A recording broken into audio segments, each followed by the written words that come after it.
Welcome to the পুরনো একটি cricket বাড়ির match. উঠোনে অদ্ভুত এক ঘোষণা। আজ ক্রিকেট ম্যাচ।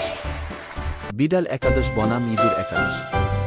বিড়াল দলের ক্যাপ্টেন ছিল মোটা ধূসর বিড়াল মিস্টার নিউ। আর ইঁদুর দলের নেতা ছিল বুদ্ধিমান ছোট্ট ইঁদুর চিকু। মাঠ বানানো হলো উঠোনের মাঝখানে, ইট দিয়ে উইকেট আর বোতামের বল। টসে জিতে ইঁদুররা ব্যাটিং নিল। চিকু দুর্দান্ত শট মারতে লাগল, কখনো চামচে ছক্কা, কখনো থালায় চার। বিড়ালরা দৌড়ে দৌড়ে বল ধরতে গিয়ে পড়ে যাচ্ছিল, সবাই হাসিতে ফেটে পড়ল। এরপর ব্যাট করতে নামল বিড়ালরা। মিস্টার নিউ বিশাল ব্যাট ঘোরাতেই বল উড়ে গেল ছাদের উপরে। কিন্তু ইঁদুরদের ফিল্ডিং ছিল দুর্দান্ত। ছোট ছোট ইঁদুররা দল বেঁধে বল ধরে ফেলল। শেষ ওভারে দরকার 2 রান। চিকু ছোট্ট এক টোকা মারল, সবাই দৌড়। ইঁদুররা জিতে গেল ম্যাচ। ম্যাচ শেষে বিড়াল আর ইঁদুর একসাথে বসে পনির আর দুধ খেয়ে বন্ধুত্ব করল।